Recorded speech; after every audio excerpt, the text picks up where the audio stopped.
Hello guys, हमारे podcast में आपका स्वागत है। मेरा नाम है चौहान शैलेश और आज हमारे साथ जुड़ चुके हैं राजेश परीख। राजेश परीख, नमस्कार। नमस्ते, जय श्री कृष्णा। जय श्री कृष्णा। राजेश परीख आज हमें बताने वाले हैं इन्वेस्ट के प्रकार। आप पैसे कहाँ इन्वेस्ट कर सकते हैं, गोल्ड में, प्रॉपर्टी में, ऐसे मार्केट में। उनके प्रकार के बारे में आज उनके डिटेल्स जानेंगे राजेश परीख के साथ। बोलिए राजेश परीख, हम इन्वेस्ट कहाँ कहाँ कर सकते हैं? देखिए, इन्वेस्ट करने के लिए तो तीनों बहुत ही प्रॉपर है, बरोबर ना? तीन ही जगह पे इन्वेस्ट कर सकते हैं। लेकिन हम सबसे पहले ये सोचेंगे कि इन्वेस्ट किसको करना है। और हम ये सेशन कर रहे हैं ज़्यादातर जो लोअर मिडिल क्लास है, उनके लिए सबसे ज़्यादा फोकस करेंगे। जो रिचेस्ट है उनके लिए तो सब ऑप्शन अवेलेबल है ही, वो इन्वेस्ट करेंगे तो इस ओके। लेकिन लोअर मिडिल क्लास और मिडिल क्लास के लिए क्या होता है, पैसा लिमिटेशंस में होता है। इनमें उन्होंने बहुत हार्ड अर्न, बोलते हैं ना कि हार्ड अर्न मनी में से थोड़े पैसे निकाले होते हैं कि लाओ चलो हम कुछ सेविंग करते हैं, लॉन्ग टर्म का सोचते हैं, ऐसा करके। तो उनके लिए ऐसा हम ध्यान में रख के सोचे कि भाई वो पैसा हमें कितना इन्वेस्ट करना चाहिए, कहाँ पे इन्वेस्ट करना चाहिए और कितना रिटर्न मिल सकता है, बरोबर है। तो फिर सबसे पहले हम बात करते हैं प्रॉपर्टी से, क्योंकि सबसे ज्यादा मेजोरिटी पब्लिक प्रॉपर्टी पे ज्यादा फोकस करती है कि मेरी प्रॉपर्टी होनी चाहिए, मेरा ऐसा होना चाहिए, तो उसकी वजह से मैं प्रॉपर्टी के लिए स्टेबल हो जाएंगे, ऐसा ऐसा करके। वो कुछ ही जगह पे लक की बात रहती है। देखो, प्रॉपर्टी में कैसा होता है कि आप जमीन में इन्वेस्ट कर सकते हैं, घर पे इन्वेस्ट कर सकते हैं, ऑफिस पे इन्वेस्ट कर सकते हैं, ऐसे कर सकते हैं। मेरा ऐसा मानना है कि अगर आपके पास एक प्रॉपर्टी है ना, तो फिर दूसरी प्रॉपर्टी इन्वेस्टमेंट के तौर पे सही ऑप्शन नहीं है। एक प्रॉपर्टी हमारी खुद की होनी चाहिए ऑलवेज। तो ऐसा मान के चलिए कि पहले हम इसी के बारे में बात करते हैं, कुछ कैलकुलेशंस देखते हैं कि कैसे क्यों प्रॉपर्टी में इन्वेस्टमेंट। मेरा ऐसा मानना है कि अगर एक अच्छी प्रॉपर्टी अपने पास, खुद की प्रॉपर्टी, तो दूसरी नहीं करना चाहिए। देखिए, आज के टाइम में हम अगर पैसा इन्वेस्ट करते हैं ना, तो कितना रिटर्न आपको मिल सकता है। मेरा मानना है कि मैंने पिछले 5 साल से स्टडी किया है और उस हिसाब से मैं इन्वेस्ट कर रहा हूँ। तो मैं अब 80 रुपये में अगर 100 रुपीज इन्वेस्ट करता हूँ ना, तो मुझे 50 रुपीज तो मिनिमम मिल जाते हैं, आराम से मिल जाते हैं, इंटरेस्ट के साथ। मतलब कि 150 रुपीज, 15 रुपीज इंटरेस्ट के साथ। तो मुझे 15 रुपीज तो चाहिए, ये मेरा गोल है। मैं 20 भी ले रहा हूँ और 25 तक भी मैं ले रहा हूँ, लेकिन वहां तक मैं नहीं जाता हूँ क्योंकि वो थोड़ा अलग खेल है। लेकिन इतना सेफ साइड, अब आप लाख रुपया, 2-5 लाख रुपया, 10 लाख रुपया डालते हो, तो उसका इंटरेस्ट आपको मिलना चाहिए सही से, इतना ही परसेंटेज मिलना चाहिए। तो मेरा तो कंपलसरी है कि मैं, इसीलिए मैंने शेयर मार्केट चुना हुआ है उसके लिए, इन्वेस्टमेंट के लिए, बरोबर ना। तो सबसे पहले प्रॉपर्टी पे चलते हैं। प्रॉपर्टी आज के टाइम में हम लेने के लिए जाएंगे ना, अच्छी प्रॉपर्टी कितने में मिलती है? कम से कम 60, 70, 80 लाख रुपीज में होती है, बरो। अब 80 लाख की आपने फ्लैट लिया, फॉर एग्जाम्पल, पहले हम ये ऐसा रखते हैं कि 80 लाख का एक फ्लैट लिया, तो उसका रिटर्न हम मानो तो 10% भी गिन के चलो तो 8 लाख रुपीज होता है। तो 12 महीने का ऐसा गिन के चलो कि मतलब 65,000 रुपीज पर मंथ। क्या आपको रेंट मिलेगा? उतना तो मिलेगा? नहीं। कैसी प्रॉपर्टी होगी तो मिलेगा? नहीं मिलेगा, ऑलमोस्ट तो नहीं मिलेगा, ज्यादा से ज्यादा 20,000 मिलेगा, बरोबर ना। तो वो 2,50,000, बोलो ना, तो ये तो कहाँ 65, 8 लाख और कहाँ 2 लाख, मतलब ये तो 50% से भी कम हो गया ना। तब तक प्रॉपर्टी में खर्चा भी आ जाएगा। हाँ, वो भी है ना। हाँ, मेंटेनेंस आएगा अभी तो। प्रॉपर्टी में हमें मेंटेनेंस करना पड़ेगा। अगर रेंट पे लिया है तो रेंट रेंट वो गवर्नमेंट स्टैम्प ड्यूटी देनी पड़ती है परचेस करते वक्त, तो वो भी है। फिर मेंटेनेंस आता है, आज के तारीख में हर अच्छी स्कीम होती है उसमें मेंटेनेंस होता है।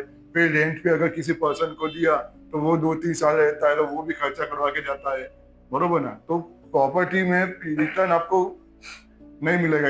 इसका और एक बेस्ट एग्जांपल मैंने थोड़े टाइम पहले न्यूज में इसी को रिलेटेड मैं पढ़ता रहता हूँ, इन्वेस्टमेंट के लिए से न्यूज़पेपर में आता रहता है कि इन्वेस्टमेंट कहाँ करना चाहिए, कौन किसी इंसान का सही रहा, गलत नहीं रहा। तो मैंने वही से एक एग्जांपल मस्त है।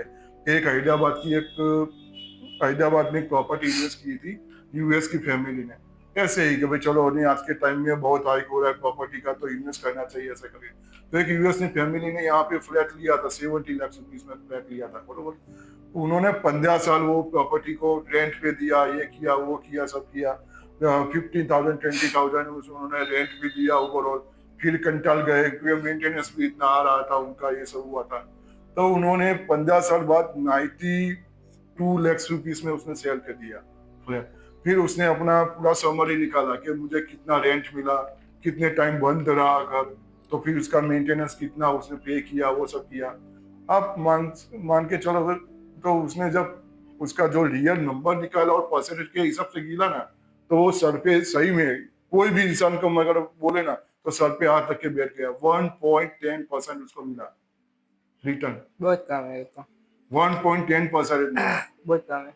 दूसरा वो वहां से यहाँ पे प्रॉपर्टी भी तो मैनेज नहीं कर पाते हैं ना। अरे अब आज वो तो छोड़ दो, आज हमारी प्रॉपर्टी है, बरोबर है।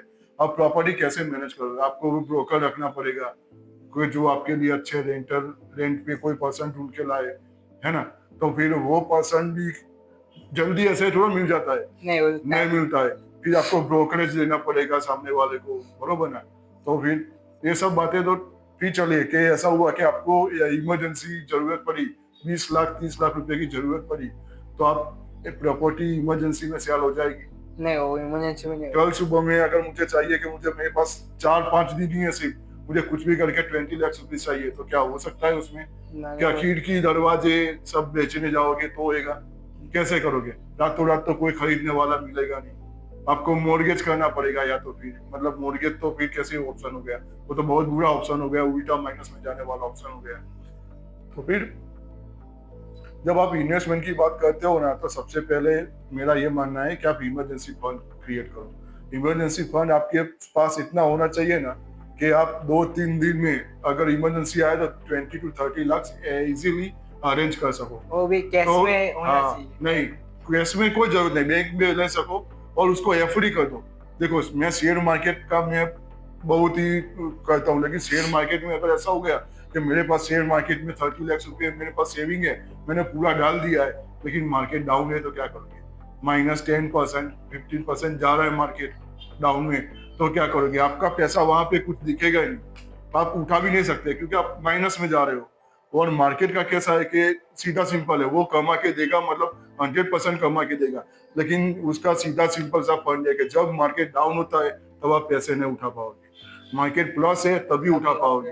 क्योंकि वो क्या होता है, यूनिट बेस्ड काम होता है। हाँ। मतलब एक यूनिट का प्राइस बढ़ा होगा तो ही आपको एक, फॉर एग्जांपल एक यूनिट समझ लो या एक पॉइंट समझ लो, एक पॉइंट आपको सब जो के मार्केट प्लस है तो 15 रुपीज में पड़ेगा और वो आपको 8 रुपीज में पड़ेगा, तो आप कौन सा उठाना पसंद करोगे? पर यूनिट का प्राइस 15 रुपीज होगा तभी आपको उठाना पसंद करोगे ना। हाँ। तो शेयर मार्केट का ऐसा है, लेकिन इसीलिए मैं बोलता हूँ एफडी करो। एफडी में कोई प्रॉब्लम नहीं है, शांति से 6-7% आपके मिल रहे हैं, आराम से मिल रहे हैं, और एक बटन दबाए वो भी अकाउंट में पैसा आ जाएगा। Safe and secure. Safe and secure, पहले एफडी करने का शांति से 5 6 7 लाख 10 लाख। दूसरा प्रोटेक्शन रखने का, हेल्थ इंश्योरेंस, फैमिली है तो टर्म इंश्योरेंस लेके रखने का, है ना। तो आपको दूसरी कौन सी इमरजेंसी आएगी? हेल्थ इंश्योरेंस है तो वो तो कंपनी पे कर देने वाला है, टर्म इंश्योरेंस है तो फिर वो भी एक सेफ गार्ड है। दूसरा कौन सी इमरजेंसी आने वाला है? तो शांति से कुछ पैसे फिर एफडी में रख दो, 2-5 लाख 10 लाख, और बाकी का पैसा शेयर मार्केट में डाल दो। या तो फिर प्रॉपर्टी अगर नहीं बनाई है तो प्रॉपर्टी में, लेकिन प्रॉपर्टी लेने से पहले भी आप देखो कि 70-80 लाख की प्रॉपर्टी लेते हो, उसका इंस्टॉलमेंट कितना आता है? 30-40,000 आराम से इंस्टॉलमेंट आता है। क्या उसकी उस हिसाब से इनकम है? आप स्टेज ले रहे हो, आपकी इनकम ही 30-40-50,000 है, तो सामने वो तो चला जाएगा, घर कैसे चलेगा बीवी बच्चों के साथ? अगर मैं तो बोलता हूँ सिंगल पर्सन है ना, सिंगल पर्सन का भी खर्चा आज के टाइम में 20-30,000 रुपीज होता है, तो फिर वो तो स्ट्रेस लेने वाली बात हो गई। कैसे स्ट्रेस लेके कैसे जियोगे आप? दूसरी बात कि अगर वो प्रॉपर्टी खरीदते हो तो उसकी लॉन कम से कम उसका 20 to 25 साल का होगा, बरोबर है। तो अब आप समझोगे 20 to 25 साल में अगर 5 साल के बाद आपको ऐसे, जैसे कि कोरोना आया था, पेंडेमिक आया था ना, तो उस टाइम में लोग ने सर कैसे सर घूम गए लोगों के, काफी लोगों की प्रॉपर्टी चली गई, कहाँ चली गई, क्यों चली गई? आप 2 महीने बैंक को इंस्टॉलमेंट मत लो, बैंक आके लॉक मार के चले जाएगा। काहे की ओनरशिप क्या आपका है? वो फ्लैट क्या सही में आपका है? नहीं है। वो आप फ्लैट इससे अच्छा रेंट पे ले लो, टेम्पररी 2-5 साल 10 साल रेंट पे ले लो और उसमें से कुछ ये सेविंग करो, 5,000 रुपीज, वही 10,000 ऐसा समझ लो कि इंस्टॉलमेंट करो, वही 10,000 15,000 की एसआईपी करो डिसिप्लिन के साथ। अगर आपको ऐसा समय आया कि आप इस समय नहीं डाल सकते इस मंथ, तो चलेगा, चलेगा ना। 2 महीना अगर एसआईपी में नहीं डाला तो चलेगा ना, चलेगा, कौन आपको कहने वाला है। और लेकिन बैंक का इंस्टॉलमेंट 2-3 महीने नहीं भरा तो क्या होगा आपके साथ? प्रॉपर्टी सीज हो जाएगी। प्रॉपर्टी सीज हो जाएगी, पेनल्टी लगेगी, ये करेगी। तो आप पहले कुछ अमाउंट उसमें से सेव कर लो। देखो शेयर मार्केट में 110%, मैं मेरा एक्सपीरियंस के हिसाब से बोल रहा हूँ, 15% लेके चलो, मतलब लेके चलो। तो आपका वो डिसिप्लिन के साथ अगर आपको 5 या 10 साल आपने वही चीज कर ली ना, तो आपका एटलीस्ट डाउन पेमेंट बन जाएगा। अभी भी आप अगर डाउन पेमेंट कहाँ से लाओगे? आपको 5 to 10 lakh down payment property में भरना पड़ता है ना। बाकी की लोन होती है, 70 to 80%, ही बाकी का 30% तो आपको मैनेज करना पड़ता है। तो आप समझिए क्या कर, कैसे वो कहीं से मांग के लाओगे, ससुर से मांग के लाओगे, या कहीं से फ्रेंड किसी से भी उधार लेके आओगे। बैंक की लोन भी और वो भी उधार से। हाँ, तो वो भी तो आपको पे करना है ना। तो ऐसा ऐसा क्यों करना है? शांति से रेंट पे रहो। अब सपोज के चलो रेंट का कैलकुलेशन क्या होता है, मैं रेंट पे रहने के लिए मैं सजेस्ट करता हूँ, और मैं भी रेंट पे रहूंगा, बरोबर है। मैं अगर मेरा हुआ तो देखो 80 लाख की प्रॉपर्टी आप रेंट पे ले लो, कितना बारह होगा? 20,000। वही वाला कैलकुलेशन आ गया। 20,000 मतलब कितने परसेंटेज में हुआ? 12 महीने का 2,50,000 रुपीज। मेंटेनेंस अगर देने का आया, लाइट बिल के साथ भी हुआ तो 3 लाख रुपया हुआ ना। तो 1 लाख का कितना परसेंटेज हुआ? ओनली 30%। 30% में आप शांति से किसी के फ्लैट में रह सकते हो, कोई टेंशन नहीं है, बरोबर है। और अगर आपको लगे कि सही नहीं है तो फ्लैट चेंज कर लो, दूसरे फ्लैट में रहने के लिए चले जाओ। रेंट तो आप देना ही है, तो फिर आपको अच्छा फ्लैट क्यों नहीं मिलेगा? इसीलिए तो मेरा कहना है कि खुद की एक फ्लैट या प्रॉपर्टी वसानी चाहिए। आप शांति से उसका प्लानिंग करो, लेकिन स्ट्रेस लेके मत करो कि कल के एक्सीडेंटली कोई भी सिचुएशन आ गई तो आप उसको टेकल ना कर पाओ और आपके पैसे भी डूब जाए या फिर फंस जाए। देखो बैंक किसी पे दया नहीं करती है, वो तो अपना पैसा लेके रहती है, बरोबर। इसलिए प्रॉपर्टी के हिसाब से मेरा मानना है कि जब तक आपका कुछ अमाउंट प्रॉपर सेव नहीं हो जाता, 10 से 15 लाख रुपया, तब तक खुद के पैसे आप इन्वेस्ट नहीं कर सकते, तब तक फ्लैट या प्रॉपर्टी के तरफ मत जाओ। ये मेरा सिंपल सा मानना है, बरोबर है। दूसरा ऑप्शन है गोल्ड, बरोबर ना। अपना दूसरा ऑप्शन है गोल्ड। गोल्ड में भी इन्वेस्ट कर सकते हो, लेकिन आजकल गोल्ड का प्राइस क्या चल रहा है? 1 1 लाख लाख रुपीज उसके भी आराम से चल रहा है। ये 1 लाख रुपीज चल रहा है। तो एक सादा सिंपल सा इंसान, हम लोअर मिडिल क्लास की बात करते हैं, कितना बचा लेगा पर मंथ, और उससे क्या गोल्ड लेके आएगा? अगर वो गोल्ड का बिस्किट तो लाख रुपए का लेके आने से रहा पूरा साल में एक बार में, बरोबर ना। कि अगर हाँ मैं ये पूरे साल 1 लाख रुपए का बिस्किट में लेके आता हूँ, तो वो ज्वेलरी खरीदेगा ना। ज्वेलरी भी कितने की आएगी? 30, 40, 50 हजार की। सामने उसमें वो चार्जेस लगते हैं, मेकिंग चार्ज लगते हैं, वो सब। तो वो भी एक मुझे ऑप्शन, मुझे ऐसा लगता है कि वो भी ऑप्शन बहुत ही टफ है। अब तीसरे ऑप्शन पे चलते हैं, शेयर मार्केट पे, है ना। तो शेयर मार्केट का भी ऑप्शन ऐसा है कि वो हमें उसमें डिटेल में हम नेक्स्ट सेशन में बात करेंगे, क्योंकि मैं आपको ऐसा उसके अंदर बात बताने वाला हूँ डिटेल में कि अगर आप प्रॉपर्टी लवर हो तो कैसे आपको इन्वेस्ट करना है प्रॉपर्टी वाले में। अगर आप गोल्ड और सिल्वर लेने चाहते हो तो वो आपको कैसे लेना है, बरोबर ना। और तीसरा, अगर शेयर आपको पसंद है, शेयर लेना खरीदना, तो वो कैसे पर्टिकुलर लेना है, वो भी कितने रुपये में? 10 रुपीज में, 20 रुपीज में, 50 रुपीज। क्या आपको ऐसी अपॉर्चुनिटी कोई दे सकता है? नहीं। 20-50 रुपीज में क्या आपको प्रॉपर्टी में इन्वेस्टमेंट कर सकते हो? ऐसी कोई अपॉर्चुनिटी? और आपको क्या 20-50 रुपीज में आप गोल्ड में इन्वेस्ट कर सकते हो? ऐसी कोई अपॉर्चुनिटी कौन देता है? शेयर मार्केट देता है। मैं करता हूँ, 100% मैं करता हूँ। मैं शेयर बाजार थ्रू में गोल्ड सिल्वर में भी इन्वेस्ट करता हूँ, प्रॉपर्टी में भी इन्वेस्ट करता हूँ, और इंडिया की टॉप 500 कंपनीज में भी इन्वेस्ट करता हूँ। बोलो कैसा? वो भी हर महीने अगर जैसा लगा कि आज इस महीने मेरा 200 रुपया बचा तो मैं 200 डालता हूँ, मेरा लगा था 2000 बचा तो मैं 2000 डालता हूँ। कोई स्ट्रेस नहीं है। ऐसे करके करके मेरा एक सीधा सिंपल बन जाए कि मैंने अगर 100 रुपीज डाले तो मुझे 150 रुपीज वापस चाहिए, बस दैट्स इट। अगर इंटरेस्ट के साथ, और अगर मेरा 100 रुपीज वेस्ट हुआ तो मेरा 150 रुपीज गया, ऐसा समझ लेगा। बस उसी फंडामेंटल के साथ में मेरा कैलकुलेशन है, उसमें सिंपल मैथ्स है, एकदम सिंपल मैथ्स।